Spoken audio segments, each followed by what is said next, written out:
Bueno, bienvenidos a esta nueva explicación. Hoy tenemos por delante una misión fascinante. Vamos a desmitificar y a resolver, de una vez por todas, uno de los mayores rompecabezas del idioma alemán.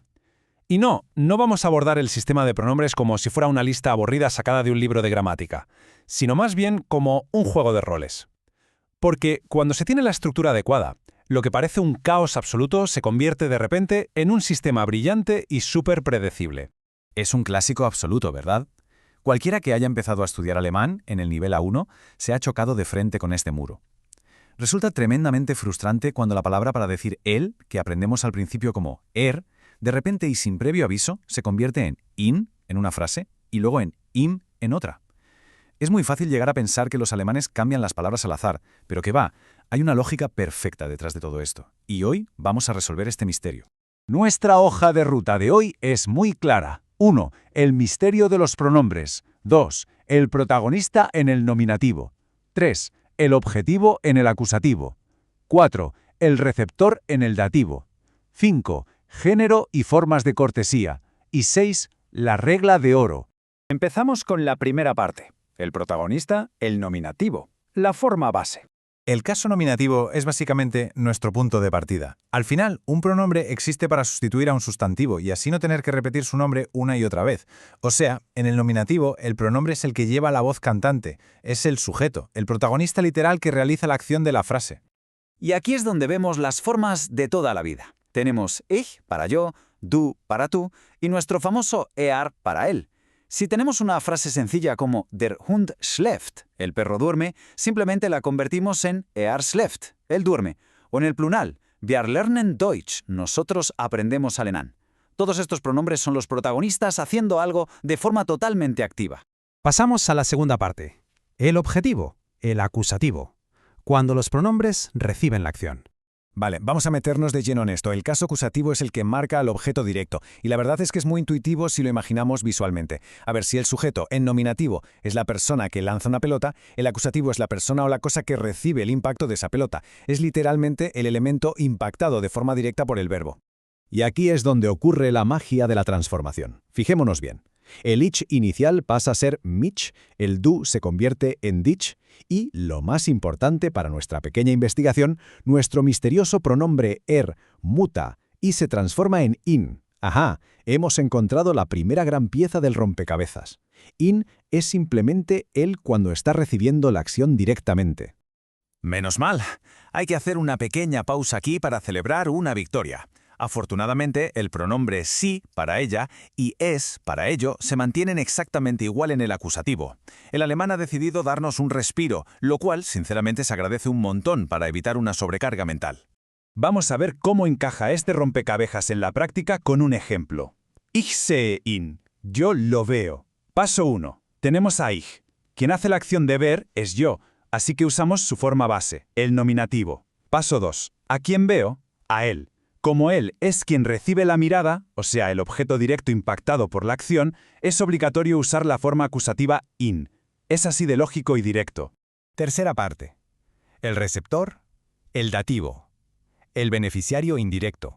Llegamos al famoso caso dativo, que es el que marca al objeto indirecto. Ojo, que aquí ya no estamos hablando de la cosa que se mueve, se ve o se golpea. Estamos hablando del receptor final. Imaginemos una escena en la que alguien entrega un paquete. El dativo no es el paquete en sí, sino la persona que, con una sonrisa, recibe ese paquete al final del proceso.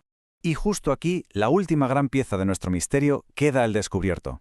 Ese original, que luego fue in, ahora adopta la forma de im, con m al final. Y no viene solo. El ich se transforma en mir y el du en dir. Es un cambio importante, y como son formas completamente nuevas, requieren un poquito de atención, pero su función es siempre idéntica. Es increíble cómo todas estas piezas encajan literalmente como la maquinaria de un reloj suizo. Tomemos la frase Ich gebe ihm das Buch, yo le doy el libro.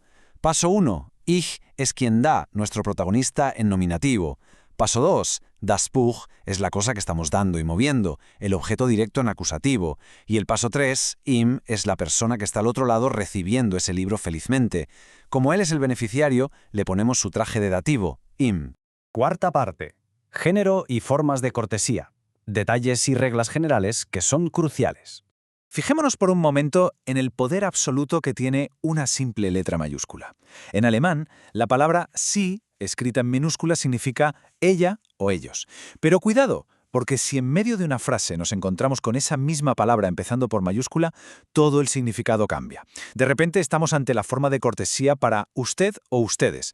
Es un detalle visual minúsculo, pero cambia por completo el tono de cualquier conversación. Y así llegamos a una regla fundamental para sobrevivir con este idioma. La gramática siempre manda por encima de la realidad biológica. Para elegir el pronombre correcto en alemán, es absolutamente vital saber cuál es el artículo original del sustantivo que estamos reemplazando. Da igual lo que nos dicte la lógica del mundo real. Y este ejemplo ilustra perfectamente lo contraintuitivo que puede llegar a ser todo esto. En el mundo biológico real, una niña es obviamente de género femenino. Sin embargo, en la gramática alemana, la palabra para niña es das Mädchen. Y como lleva el artículo neutro das, cuando queremos sustituir la palabra niña por un pronombre, estamos obligados a usar el pronombre neutro es. Y jamás de los jamases, sí. Es un sistema estrictamente matemático. Quinta y última parte, la regla de oro, la naturaleza innegociable de los pronombres alemanes. Para quienes hablamos español, esto la verdad es que requiere un pequeño cambio de chip. En nuestro idioma solemos ser bastante flexibles, pero en alemán el idioma simplemente no negocia. Adaptar la forma del pronombre a su papel específico en la frase, ya sea el sujeto, el objeto directo o el indirecto, no es una sugerencia, es un requisito absolutamente obligatorio para lograr que nos entiendan con claridad. Entonces, a modo de resumen, el misterio queda oficialmente resuelto. Queda demostravísimo que no existe ningún tipo de caos al azar. Cuando vemos sabemos que es el protagonista que actúa. Cuando vemos sabemos seguro que está recibiendo directamente una acción. Y cuando vemos sabemos que es el gran beneficiario al final de la cadena. Es un sistema de roles súper pulido y exacto. Y es que, una vez que se entienden las reglas de este gran juego de roles, el idioma entero se abre de par en par. La estructura ya no es un muro invisible contra el que chocar, sino una herramienta genial para expresarse con total precisión. Con este misterio resuelto, la capacidad de construir combinaciones que sean infinitas y gramaticalmente correctas está servida. Así que la verdadera pregunta ahora es, ¿cuál será la próxima gran frase que se logrará dominar en alemán?